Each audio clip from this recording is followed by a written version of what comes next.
Si vous souhaitez atteindre une meilleure stabilité financière ou même créer de la richesse, il est important de réfléchir différemment. Ce que je vais partager avec vous n'est pas de simples conseils, mais une autre façon de penser, qui s'écarte des décisions souvent impulsives que prennent la majorité des gens. D'ailleurs, si vous voulez créer du contenu en ligne avec très peu d'efforts mais avec très bonne qualité dans n'importe quelle niche que vous voulez, je vous conseille le premier lien en description ou en bio. Pourquoi est-ce important? Les masses, c'est-à-dire la majorité, ont tendance à réagir en fonction des émotions du moment. Quand tout le monde achète, elles achètent par peur de rater une opportunité. Quand tout le monde panique, elles vendent, souvent au pire moment. Cette approche, dictée par l'émotion, empêche de prendre des décisions rationnelles et réfléchies. Pour créer de la richesse ou améliorer sa situation financière, il faut comprendre deux grandes phases économiques. 1. Les périodes de croissance, l'alimentation. 2. Les périodes de récession, l'abattage. Période de croissance, opportunité ou piège. De 2008 à 2022, par exemple, les taux d'intérêt étaient historiquement bas. Cela a encouragé beaucoup de gens à emprunter pour acheter des maisons et investir. Ce n'est pas forcément une mauvaise chose, mais il est essentiel de comprendre que ces décisions doivent toujours être faites avec une certaine prudence.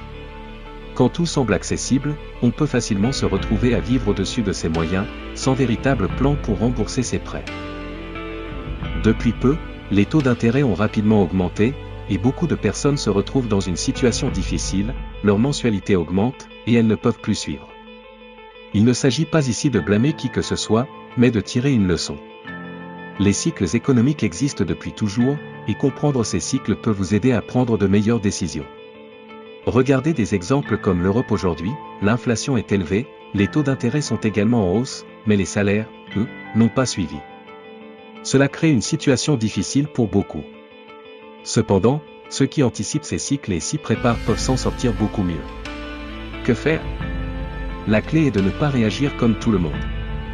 Si vous suivez les masses sans réflexion, vous risquez de tomber dans les mêmes pièges.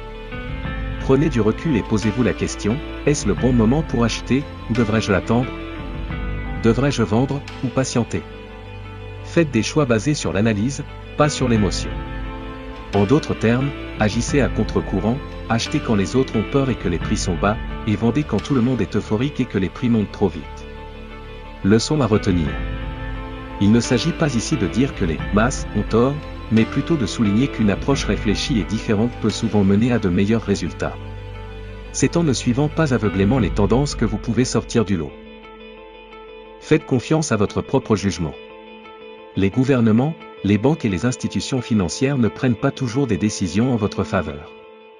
Ce n'est pas une raison pour tout rejeter, mais il est essentiel de rester critique et de développer votre propre compréhension de l'économie.